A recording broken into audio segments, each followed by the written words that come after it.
my hunch is that you might not resent having a quick little refresher course on U.S. history with respect to the issue of slavery in the Western territories. We're sitting in Chicago, Illinois. This was before there was Illinois. It was called the Northwest Territory, out of which they carved Indiana, Michigan, Wisconsin, Illinois, Minnesota. The Northwest Ordinance, which was passed by the Continental Congress before the Constitution of the United States, under the Articles of Confederation, provided that slavery would be forbidden in this territory. And when the territory was divided up into states, again, there was not to be any slavery. There was a national decision with respect to the territories. And that pretty much held until the Civil War. As imperfectly as any law can be enforced. But in 1820, after these states were organized, and after the Louisiana Purchase, suddenly there was all this added territory to the United States, west of the Mississippi, and up to the Rocky Mountains.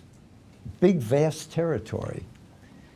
And the question would then turn on, should that territory be, once it's organized as states, should those states have the option of having slavery or forbidding slavery?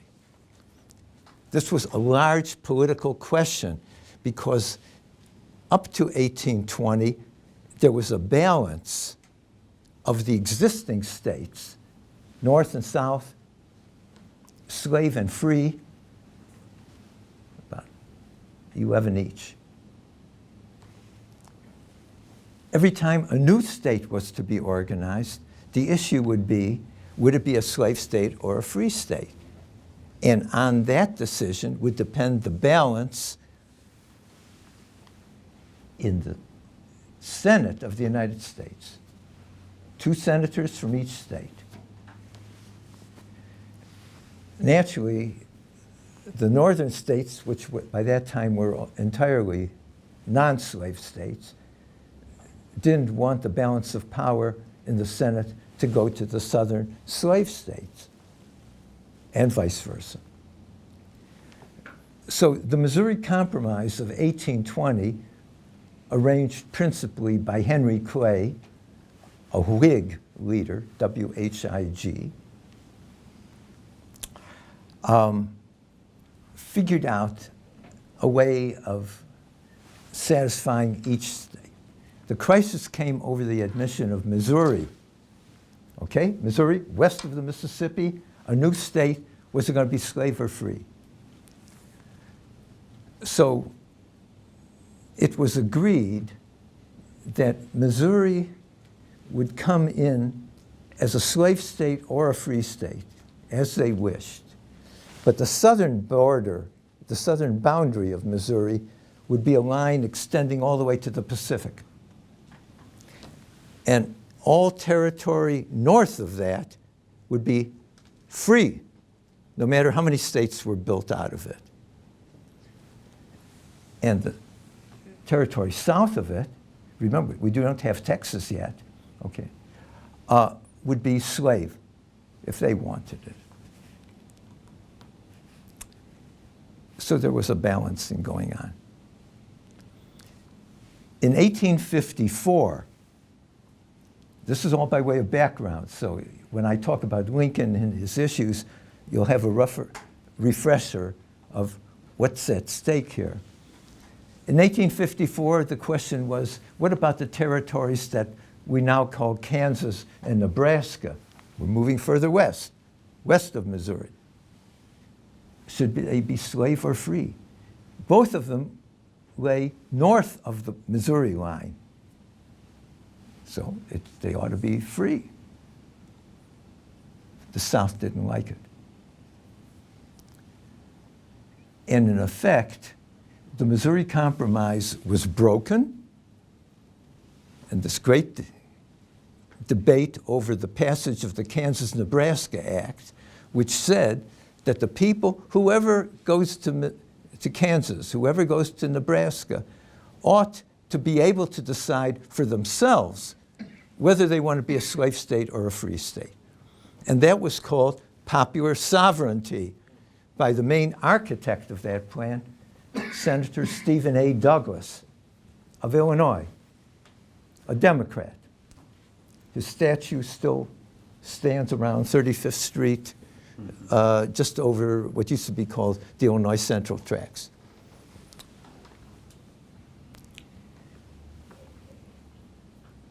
When the Kansas-Nebraska Act is passed, and then subsequently the Supreme Court rules in Dred Scott versus Sanford that Illinois couldn't prevent people from coming here with their slaves, and that there was no way to think of black people as part of the political body of the United States. At that point, Lincoln, who'd sort of half retired from politics, defeated, really, politically a failure, but a successful railroad lawyer by that time, stirred himself and said, I'm going into politics again on precisely this issue about what the status of slavery ought to be thought of in the United States of America. We've lost something in the process.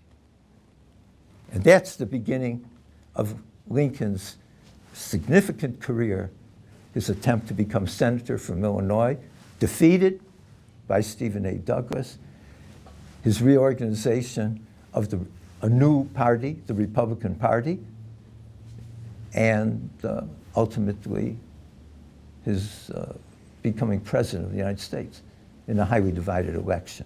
That's the background. Some of this may be familiar from you. Do they still teach this in U.S. history? Okay, it's still part of the story? Good. I'm consoled. And one other thing I should mention. I'm going to refer somewhere in here to a gold eagle. Has anyone ever heard of a gold eagle? It's not the same as a golden eagle. It's a coin, a gold coin, $10 with an eagle on one side. The U.S. Mint used to make them until sometime in the 1930s, and then they gave up gold altogether. If you own one, keep it. Okay, so now I'm going to read my lecture, and you'll raise questions at the end. Don't be embarrassed. So the title is Abraham Lincoln, the Statesman as Outsider. And I begin and end with the question, what does it mean to be a statesman? How do we know it? It seems to be easier to define, or at least characterize, statesmanship than to recognize it in action. The accolade, when we call someone statesman, is usually applied in retrospect, as in elder statesman, when speaking of someone still living. Or from a historian's perspective, when speaking of someone long dead. In this respect, at least, the challenge is the opposite of that attending pornography, of which the Supreme Court Justice has assured us that although he could not define it, he knew it when he saw it. That's a joke. Do we know statesmanship when we see it in action? I'm not all that confident.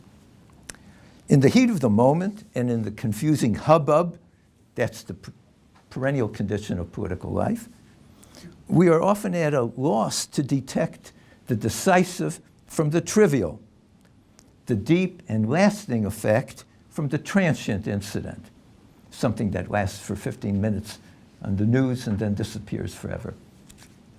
For all that, we know, or at least assume we know, that as a statesman is someone who holds office, is politically prominent, and can actually wield political power. Such a person might be a statesman. These are the preconditions. And otherwise, if that a person wasn't in that position, he'd have no occasion to show statesmanship. The ancient Greeks had a saying, office will show a man. When you have an office, you'll show whether you've got the right stuff, okay? But then again, we may find it necessary to discriminate further. There's an excellent collection of essays called The Statesmanship of the Civil War, written by the noted historian Alan Nevins. And he includes in that collection a lecture titled, Lincoln as More Than a Statesman. Nevins lays stress upon Lincoln's stern realism, toughness, and especially his grasp of what was practicable at any given moment. And in this he stood apart from that group of great statured men, this is Nevins' language, who worked under him, William H. Seward, Edward M. Stanton, and Salmon P. Chase, and surpassed the presidents who preceded or succeeded him. This is not to say that Lincoln did not exhibit failures of judgment, and it ignores his general incompetence, really indifference, in coordinating the executive departments during a crisis that called for the utmost coordination. Notwithstanding all that might be said along these lines, Nevin concludes that Lincoln's shortcomings were, quote, more than counterbalanced by his supreme dexterity in managing both his associates and the mass opinion of the country. I'm going to have a lot to say about opinion, public opinion. In going on to document briefly but tellingly the evidence for reaching this conclusion, Nevins justifies his choice of the title, Lincoln as More Than a Statesman. Now, I'm not going to talk about the statesmanship of Lincoln in the Civil War. I'm not a historian, and I leave it to those who really know the historical record of the Civil War. Instead, I will try to identify the statesmanship that informed Lincoln's words and deeds before he held high office. Indeed, while he held no office. This might appear paradoxical or even perverse. Can a private citizen, and an outsider to boot, be thought to be exhibiting statesmanship? To even begin to address that question, and to ascertain that it's not simply nonsensical, we need to turn to the record of Lincoln's writings and speeches. And there, happily, we can find some evidence about what he thought about statesmanship. That should be a helpful starting point. And the fact is, he wrote about statesmanship and spoke about it, so we'll have a clue. In his first debate with Senator Stephen A. Douglass at Ottawa, Illinois, on August 21, 1858, Lincoln went to considerable pains to cast his opponent as knowingly or unknowingly subverting the distinctive American commitment to liberty. In effect, and notwithstanding his denials and professed neutrality or indifference to whether slavery was voted up or voted down, a famous statement that Douglass made, and Lincoln never let him forget he made it. He don't care, he says, whether slavery is voted up or voted down in Kansas or Nebraska. It's for them to decide how they want to live in their state, okay? Douglass was setting an example, Lincoln argued, that ultimately would render slavery permanent and triumphant throughout the United States. So Lincoln argued. He contrasted Douglass's stance with that adopted by Henry Clay, whom he called my beau ideal of a statesman, my perfect model of what a statesman ought to be. The man for whom I fought all my humble life. Okay, let's explore that. It's our good fortune that 6 years earlier, in the course of delivering a eulogy on the recently deceased Clay, Lincoln had dwelt on the issue or the theme of statesmanship. Plenty of people had made eulogies about Clay, but they concentrated mostly on his success as a fashioner of compromises and a pacifier of heated controversies. Lincoln, however, looked deeper and saw more. He focused on the statesmanship of a Whig who had been at the center of recurring national crises for more than 40 years. He identified Henry Clay's ruling passion, his words, as encompassing not only his fellow Americans, but all mankind. Quote, this is Lincoln on Clay, a love of liberty and right, unselfishly and for their own sakes. Lincoln portrayed a Clay who, quote, desired the prosperity of his countrymen partly because they were his countrymen, but chiefly to show the world that free men could be prosperous. Now, Clay was a Kentucky slaveholder. How could he have become so influential? And here's Lincoln's analysis, his deep dissection of Clay's success.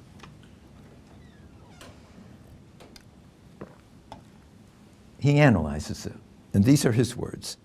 The spell, you know, like Harry Potter. The spell, the long enduring spell with which the souls of men were bound to him is a miracle. Who can compass it? Who can analyze it? Who can grasp it intellectually? It's probably true that he owed his preeminence to no one quality, but to a fortunate combination of several. He was surprisingly eloquent, but many eloquent men fail utterly, and they are not, as a class, generally successful. His judgment was excellent, but many men of good judgment live and die unnoticed. His will was indomitable, but this quality often secures to its owner nothing better than a character for useless obstinacy. These then are Mr. Clay's leading qualities. No one of them is very uncommon, but all together are rarely combined in a single individual. And this is probably the reason why such men as Henry Clay are so rare in this world.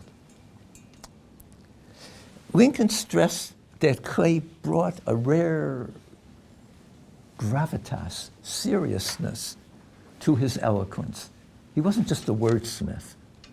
He thought deeply about these things, choosing his moments and his modes and his matter for the right moment, for practical effect. How can I, Henry Clay, move you to think along the ways I'm thinking and act on it? He thought about that. And that effect was always with a view to Clay's ruling passion, to further the great moral revolution of the age, and to preserve undiminished what Clay called, quote, that greatest torch of all which America presents to a benighted world, pointing the way for all men to recover their rights, liberties, and happiness. So there's a picture here of America as somehow an exceptional place that would show to the world that it's possible to be free, to live well and in peace, and to prosper while doing so.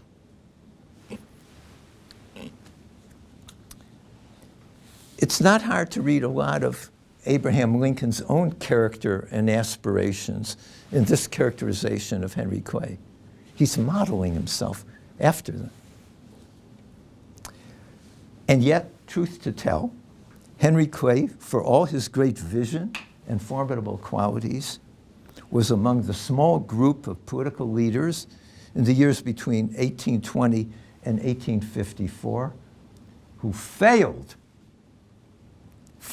to confront the unbearable challenge that slavery posed to American society and government. How do I know they failed? You can give the answer in 2 words. Civil War. Civil War, yeah. It's enough that 2/3 people were killed over it, over 4 years. That's a failure.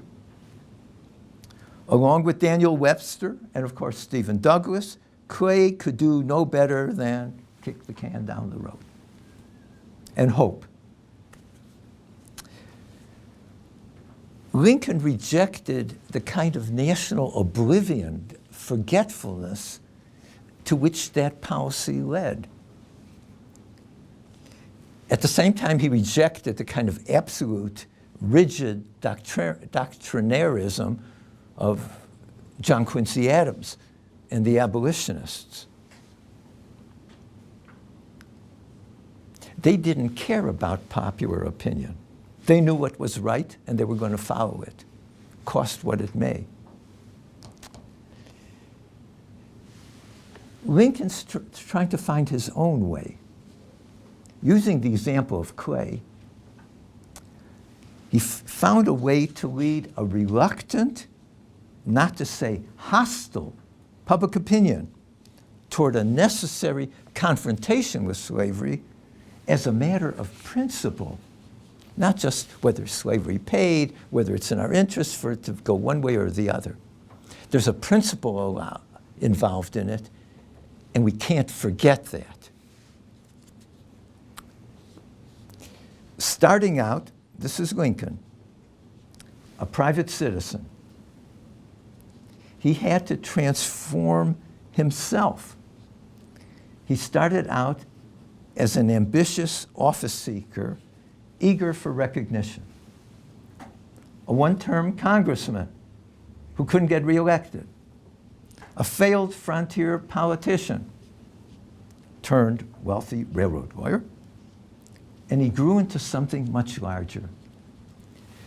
I have to remind you, every person in this room has many times more public schooling or education than Lincoln ever had. Many times more.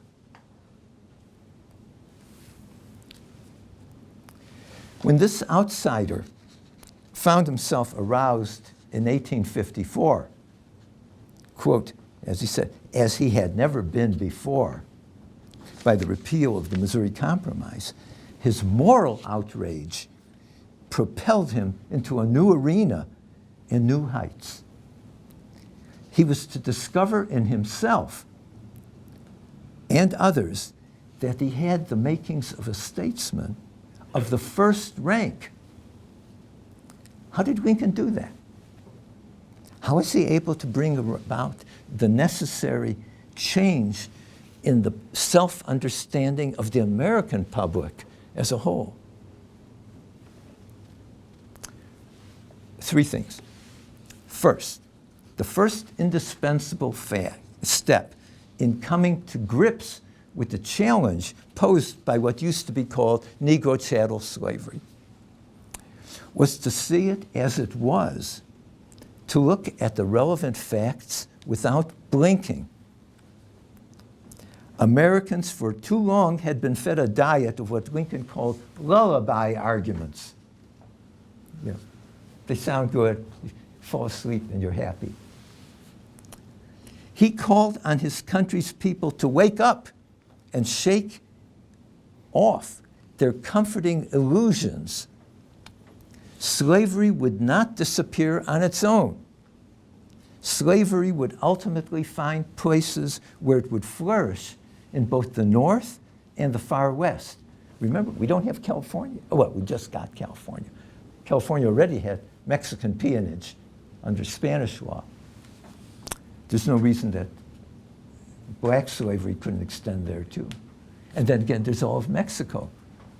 You know, we might want Mexico too. Why not? And Cuba. plenty of room for the expansion of slavery. The naked truth was that slavery was profitable and as such was a powerful disincentive to slave owners contemplating voluntary emancipation. As he put it at the end of his speech on the Dred Scott decision, quote, "The plainest print cannot be read through a gold eagle." Remember what I said? That $10 piece keeps you from seeing something. You see the $10. The plainest print cannot be read through a gold eagle, and it will be ever hard to find many men who will send a slave to Liberia, free them, ship them over, colonization, and pay his passage, while they can send him to a new country, Kansas, for instance, and sell him for $1,500 and the rise. It was not until a century later that economic historians, using computers to analyze vast amounts of slave auction records, were able to confirm Lincoln's insight. The pricing of slaves and the operations of slave markets in New Orleans and elsewhere were premised on the expectation that slavery would be profitable. In important respects, the massive investment of slaves distorted the economies of the South and retarded their development. But slave owners, at least, saw their stock of slave wealth grow tenfold from 1805 to 1860, when it reached $3 billion. I'm talking about $1860. That was a lot of gold eagles.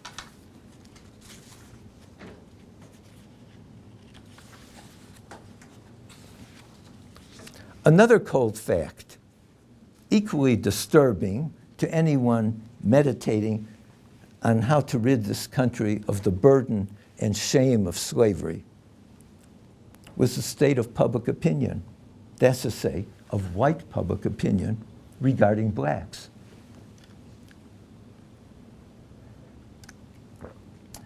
Lincoln had the courage, or if you will, the temerity, to address this head on. There was no magic wand to make slavery and the slaves disappear overnight. In his 1854 speech at Peoria on the repeal of the Missouri Compromise, Lincoln laid open an important principle informing his politics. This is straight talk. It's not politically correct. "What then?" he asked. These are Lincoln's words. "Free them all and keep them among us as underlings? Is it quite certain that this betters their condition? I think I would not hold one in slavery, or at any rate. Yet the point is not clear enough to me to denounce other people upon."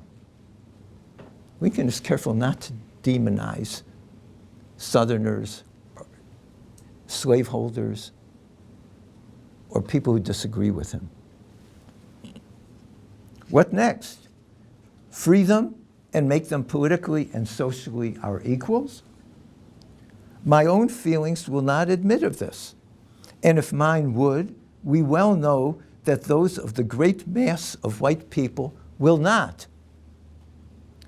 Whether this feeling accords with justice and sound judgment is not the sole question, if indeed it is any part of it. A universal feeling, whether well or ill-founded, cannot be safely disregarded. We cannot then make them equals. It does seem to me that systems of gradual emancipation might be adopted.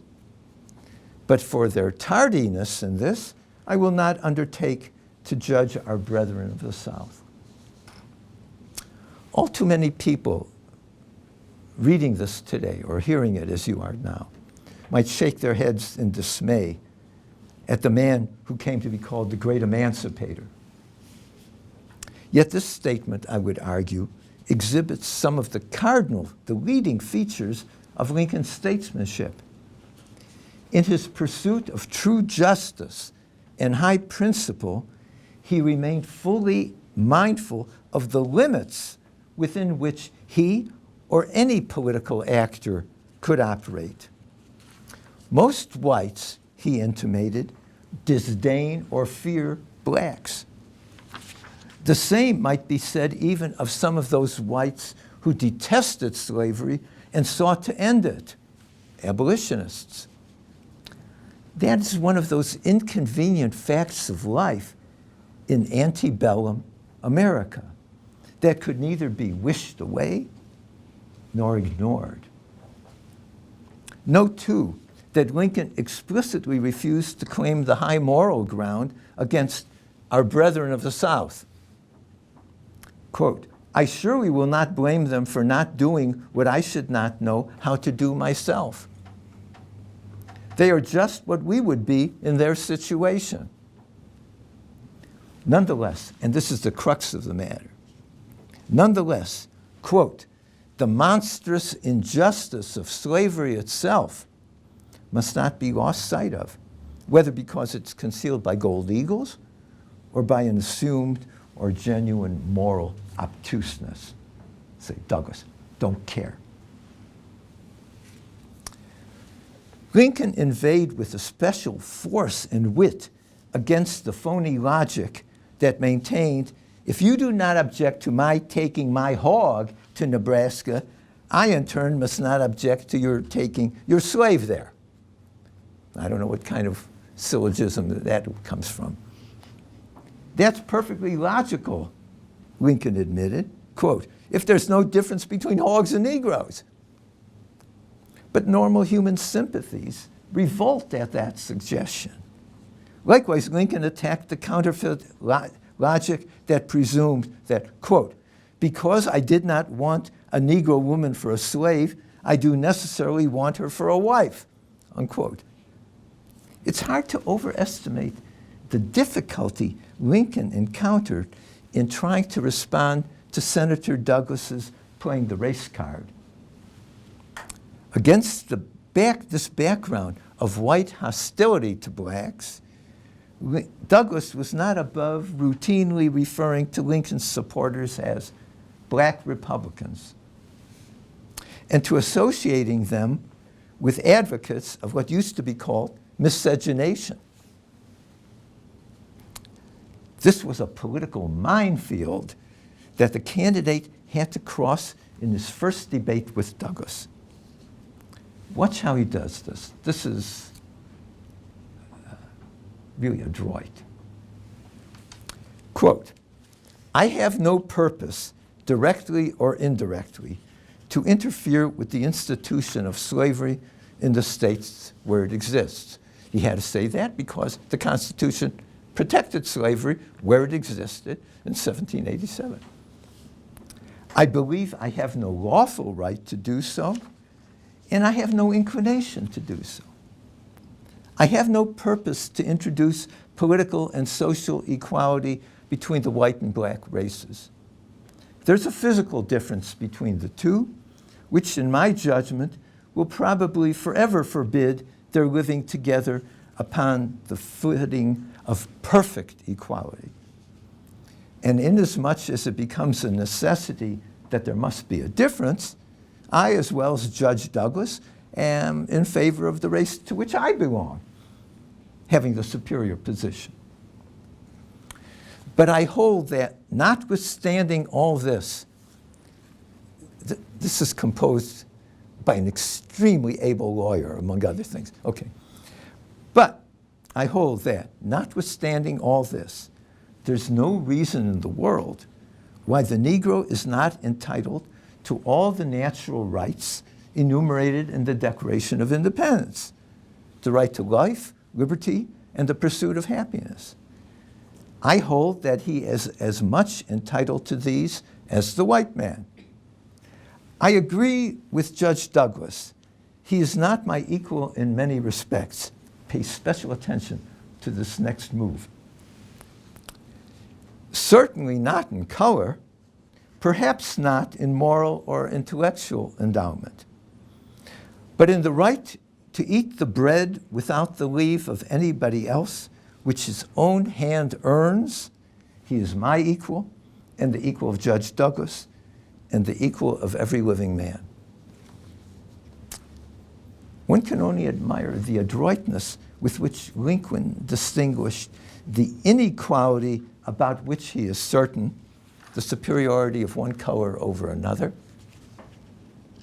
and that about which he is less than certain, presumed differences in moral or intellectual capacity. Do you see there's a problem with saying a color is superior to another? I mean, what does it mean? Of that, he's certain. Remember, he's speaking to a big audience of white people in Illinois, many of them recent Irish and German immigrants. They have no love for the free black because that's exactly the competitor for the kind of backbreaking labor that these Irish and German immigrants were doing in building the railroads, yeah, and doing the scut work of society. Of that, everybody in the audience is certain. I'm white and I'm superior. On this other thing, intellectual and moral quality, debatable. And one can only admire the shrewdness and understanding displayed by Lincoln's most knowing black critic, Frederick Douglass, a name known to some of you, when, many years later, he took a comprehensive view of the man he saw as, quote, preeminently the white man's president. And this is Douglass. This is Douglass with two S's. Viewed from the genuine abolition ground, Mr. Lincoln seemed tardy, cold, dull, and indifferent. But measuring him by the sentiment of his country, a sentiment he was bound as a statesman to consult, he was swift, zealous, radical, and determined. Now, this really shows something of Frederick Douglass's own greatness. He's a partisan, to be sure. There's no issue about that. He's looking at someone else, and he's able to say, from my partisan standpoint, Lincoln was a white man's president. But when I think of Lincoln in his situation as the president of the United States as a whole, and of his white public, he's the man. My second point. The second respect by which we can attempt to trace how Lincoln was able to transform the American public's self-understanding. He was surely not the first to insist on raising the moral dimension of American chattel slavery. Quakers and other abolitionists had been doing that for at least 70 years.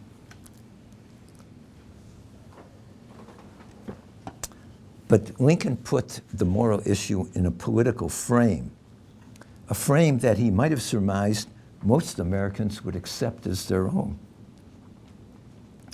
Recurring to what he repeatedly called our ancient faith, he enlisted the leading principle, that's his words, of the Declaration of Independence, that, quote, that no man is good enough to govern another man without that other's consent. He contrasted that with the phony moralism of Stephen Douglas's doctrine of popular sovereignty. Who can be against the people deciding for themselves? But it's a phony doctrine. In truth, Lincoln insisted, both slavery and its current meretricious defense ought to be seen as a betrayal of Americans' political, moral legacy. Now, these are Lincoln's words. I have no embarrassment in quoting a lot of Lincoln. They're the best sentences in this paper.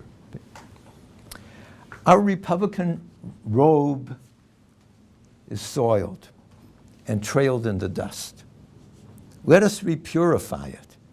Let us turn and wash it white in the spirit, if not the blood, of the Revolution. Let us turn slavery from its claims of moral right back upon its existing legal rights and its arguments of necessity. Let us return it to the position our fathers gave it, and there let it rest in peace. Let us readopt the Declaration of Independence, and with it, the practices and policy which harmonize with it. Let North and South, let all Americans, let all lovers of liberty everywhere join in the great and good work. If we do this, we shall not only have saved the Union, but we shall have so saved it as to make it and keep it forever worthy of the saving. We shall have so saved it that the succeeding millions of free, happy people the world over shall rise up and call us blessed to the last generation. At issue for Lincoln was not only the integrity of the Declaration, though it was greatly endangered by the growing readiness to openly proclaim its assertion of human equality as a self-evident lie. A congressman from Indiana said that in Congress. Those who would make the bondage of the black slave universal and eternal turned their rage on the document, on the Declaration of Independence. Quote, Lincoln, "It is assailed and sneered at and construed and hawked at and torn till if its framers could rise from their graves, they could not at all recognize it." But that was not the worst of it, according to Lincoln. He insisted that the Declaration, I'm just warming up. Okay.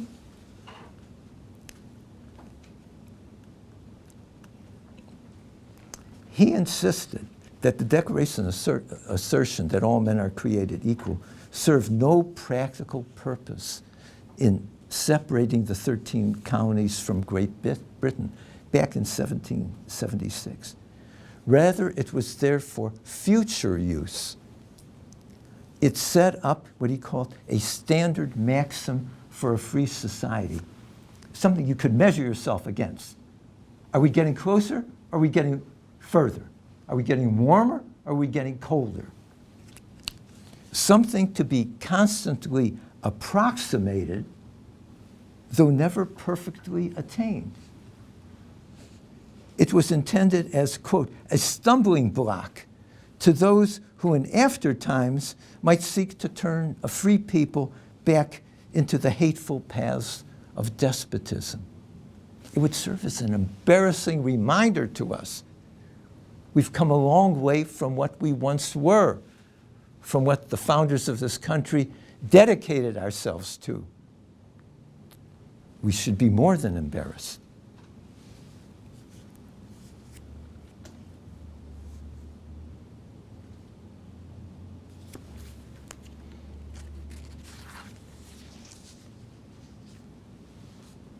I would stress Lincoln's repeated references to the public mind.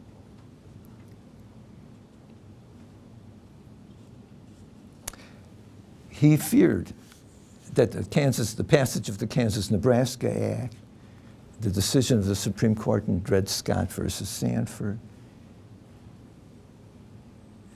destroyed the public's expectation that slavery was in the course of ultimate extinction. It wouldn't happen today, it wouldn't happen tomorrow. But up to these grave changes in public opinion, it was thought that sooner or later we'll get rid of slavery at some point. But now there was the prospect that we would never get rid of slavery as long as it was shown to be profitable. As long as we could connect it with our self-interest, we would be saddled with forever. What kind of country would we then be? What kind of a message are we sending to the rest of the world? Why would people want to come here if not to get away from what they had in the old world. I'm speaking about white immigrants. I'm not talking about black people who were brought here without, asking their permission, to put it mildly. We would be a diminished people and could no longer serve as the kind of example to others. The greatness of the American Revolution was that it established in a highly visible way the possibility of a free people governing itself more or less according to notions of fair treatment and justice. The people who came from Germany and Scandinavia and Ireland, they were getting away from a world that didn't recognize that. A world of fixed status, peons, serfs. We stood for something else. And if we lose that, what are we? So I've got at least 8 more pages to go through where I would try to show how Lincoln focused public opinion on the whole notion of the importance of public opinion. And to the extent that somebody thoughtfully, thoughtlessly, whatever, is trying to alter public opinion, they're making it impossible for us to do the great things that America's promise would have entailed. So here is something I would call statesmanship. I'll conclude by drawing a quotation from somebody on what statesmanship recognizes. Just a couple.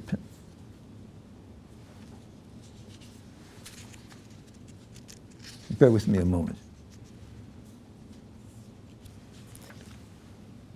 This is something that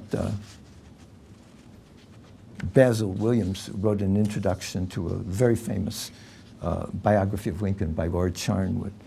It raises the question, how do we know statesmanship? It's not, we don't honor statesmen the way we honor great achievers in science or art, literature, or to say nothing, war. A warrior, a man of science, an artist, and a poet are judged in the main by definite achievements. You can point to something that they did, okay? By the victories they have won over foreign enemies, or over ignorance and prejudice, or by the joy and enlightenment they brought to the consciousness of our own and succeeding generations, the pleasure we get from reading their poems, their novels, what have you. For the statesman, there is no such exact measure of greatness. The greater he is, the less likely is his work to be marked by a decisive achievement, which can be recalled by anniversaries or signalized by some outstanding event. The chief work of a great statesman rests in a gradual change of direction given to the policy of his people, still more to a change of the spirit within them. He has to do all his work in a society of which a large part cannot see his object, and another large part, as far as they see it, oppose it. Hence, his work at the best is often incomplete, and he has to be satisfied with a rough average rather than with his ideal. Lincoln effected that transformation, and we still enjoy the benefit of that. Thank you. Thank you. So now let's have some questions, if you have some questions, if you don't have to run off. Yeah? No, we don't have to run. I have a question to start with. Okay. So we're, in our class, we're contrasting a guy like Kant, Immanuel Kant, and his sort of inflexible commitment to Categorical imperative and all the rest. Exactly. To someone like Mill, who seems to care more about, just generally increasing the level of happiness overall. And it sounded like when you were talking about the rigid abolitionists like John Quincy Adams, that they were much more dedicated to inflexible moral codes. And that Lincoln, my question is this, is Lincoln a utilitarian, or is he sort of a closet Kantian? Is he dedicated to the change in the status quo, but he recognizes the reality? Or is he just a utilitarian who wants to increase happiness overall? And However happiness is defined. yeah, My happiness is bringing my slave to Kansas and having an easier life. Sounds like the- I'm not interested in squat labor. I've got someone to yeah. It own. sounds like the principle is still there underneath. Without a doubt. Okay. Without the principle, Lincoln chose the hardest way to make a political career. He insisted on the principle. He reemerges or returns to political life on the basis of what he sees as mere utilitarianism. If it pays off for me, I will be for slavery. And I'm not going to stand in the way of your being for slavery or you're not. Different strokes for different folks. Don't get uptight about it. That's not Lincoln. Did any of you see the movie? Yes. I mean, there are little bones to pick with the movie, but it shows something really quite extraordinary. Real political cunning, real savvy, clarity about the principle, willingness to compromise in order to move. Let's move it in the right direction rather than in the retrograde direction. So a statesman is someone who recognizes that the perfect is the enemy of the good sometimes? Sometimes, but not to lose sight of your, Not to lose sight. I mean, you've got to have a moral azimuth. You have to know where you're aiming for. I mean, otherwise, you know, a few of you could sit down some evening with a couple of six-packs and you could work out a perfect political system. That's not real life, is it? Okay. And the willingness, the ability to read the political tea leaves, not in terms of something destined, but what have I got to deal with? Who are these people? You know, Lincoln grew up in an awful place. I mean, I won't even talk about his childhood, but just as a young man in New Salem, Illinois, worth visiting. It's about as appealing as a Ukrainian village in the mud season. I mean, there's nothing there. There's one cobbler who owns a few books. I mean, can you talk to someone with intelligence in a place like that? It's a backwater. It's a sump. How does he... And, you know, an awkward person, it's a good thing he was strong because, you know, there's a lot of drunken rowdiness in that crowd. But this is someone who thinks, who reads a few things and really thinks about them. The Bible, Shakespeare, a few things, Euclid, you know. And it's an enormous struggle. He earned it all. Please. But it seems as though somebody like Lincoln, coming from his background, even though he didn't have all the accolades of all the other statesmen, that he can think a lot more freely because he didn't have all of the rhetoric from all of the other statesmen, and that because he didn't have all of that, it's kind of like he can see,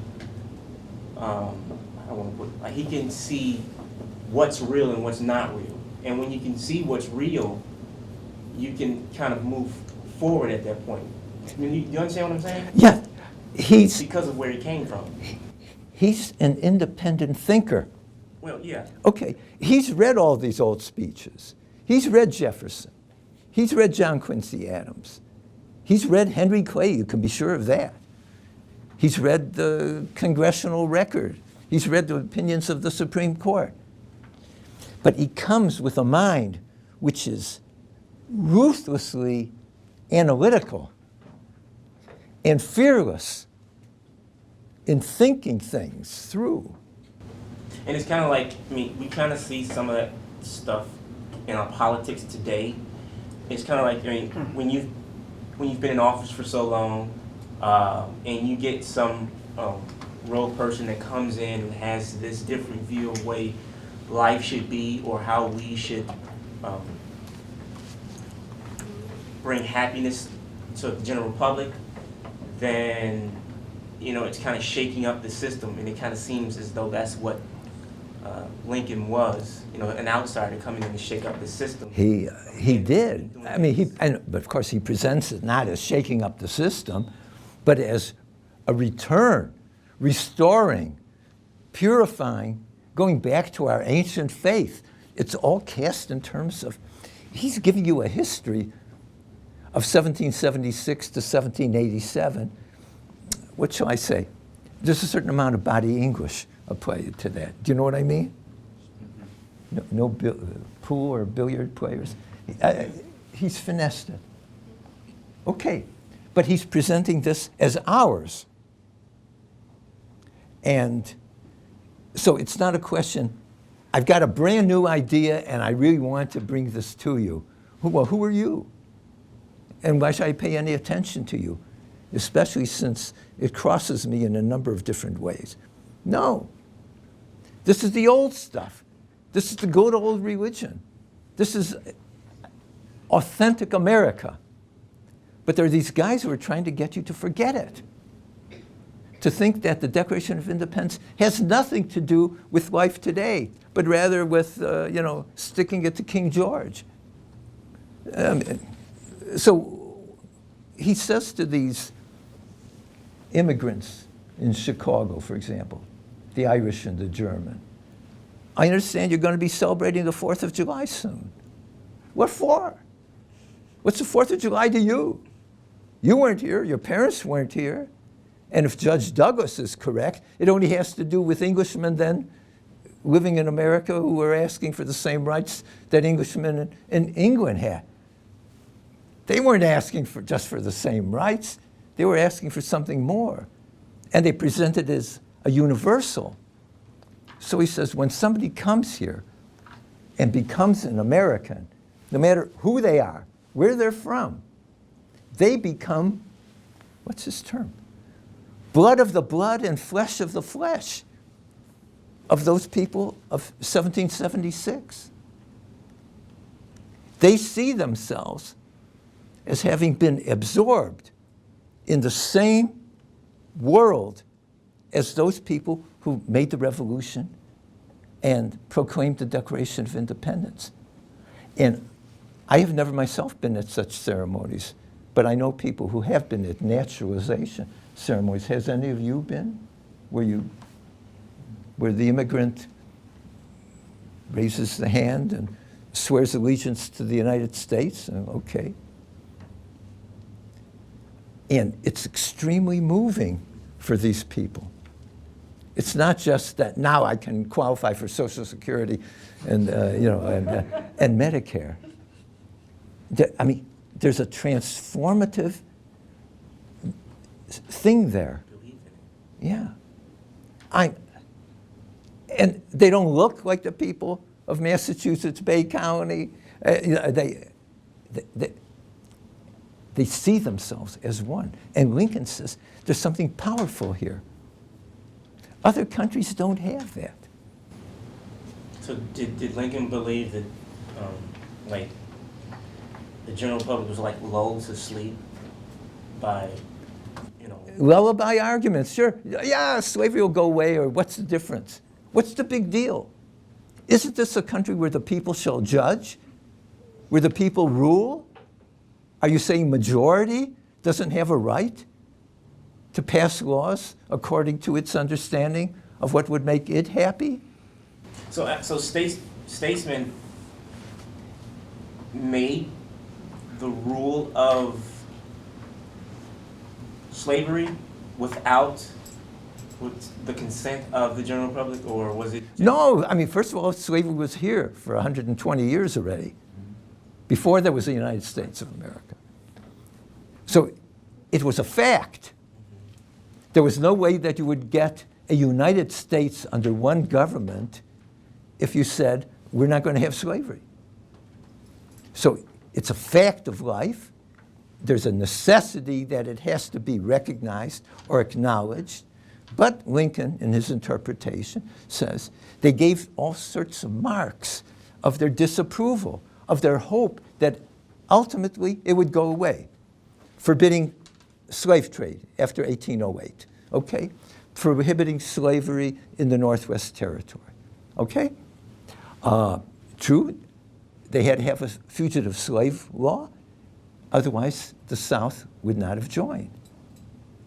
There was a huge interest, economic interest, in having slaves in places like the Carolinas, Virginia, so forth. So that was a fact that had to be accommodated. But the word slave does not appear in the Constitution. And Lincoln says it's no accident. They didn't want that word to disfigure, that's his interpretation. It would have stuck out. And after slavery is gone, let there not even be a symbol, a remnant, that there ever was slavery here. Hi, Professor. Matthew? What about your other students here? I mean, I was just Don't be wondering- shy. I was wondering if you could talk about any more contemporary examples of people who might meet the criteria of statesmanship. Well, from that last quote I read from Basil Williams, we wouldn't know it if we saw it. Yeah. Okay. So, But accepting that it's but very- it's hard to see it. can you point to anybody in the 20th century or maybe even the contemporary scene who you suspect might be a statesman?